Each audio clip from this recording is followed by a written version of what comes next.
ہم دنیا کی زندگی میں بھی تمہارے دوست تھے اور آخرت میں بھی تمہارے رفیق ہیں، اور وہاں جس نعمت کو تمہارا جی چاہے گا تم کو ملے گی، اور جو چیز طلب کرو گے تمہارے لیے موجود ہوگی۔ یہ بخشنے والے مہربان کی طرف سے مہمانی ہے۔ اور اس شخص سے بڑھ کر بات کا اچھا کون ہو سکتا ہے جو اللہ کی طرف بلائے اور عمل نیک کرے اور کہے کہ میں مسلمان ہوں۔ اور بھلائی اور برائی برابر نہیں ہو سکتی، تو سخت کلانی کا ایسے طریق سے جواب دو جو بہت اچھا ہو۔ ایسا کرنے سے تم دیکھو گے کہ جس میں اور تم میں دشمنی تھی وہ تمہارا گرم جوش دوست ہے، اور یہ بات انہی لوگوں کو حاصل ہوتی ہے جو برداشت کرنے والے ہیں، اور انہی کو نصیب ہوتی ہے جو بڑے صاحب نصیب ہے۔ اور اگر تمہیں شیطان کی جانب سے کوئی وسوسہ پیدا ہو تو اللہ کی پناہ مانگ لیا کرو، بے شک وہ سنتا ہے، جانتا ہے، اور رات اور دن اور سورج اور چاند اس کی نشانیوں میں سے ہیں۔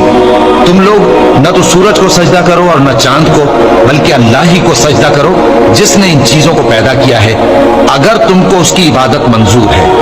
پھر اگر یہ لوگ سرکشی کریں تو اللہ بھی ان سے بے نیاز ہے، کیونکہ جو فرشتے تمہارے پروردگار کے پاس ہیں وہ رات دن اس کی تسبیح کرتے رہتے ہیں اور کبھی تھکتے ہی نہیں۔ اور اے بندے، یہ اسی کی قدرت کے نمونے ہیں کہ تو زمین کو دبی ہوئی یعنی خشک دیکھتا ہے، پھر جب ہم اس پر پانی برسا دیتے ہیں تو وہ شاداب ہو جاتی اور پھولنے لگتی ہے۔ بے شک وہ جس نے زمین کو زندہ کیا وہی مردوں کو زندہ کرنے والا ہے۔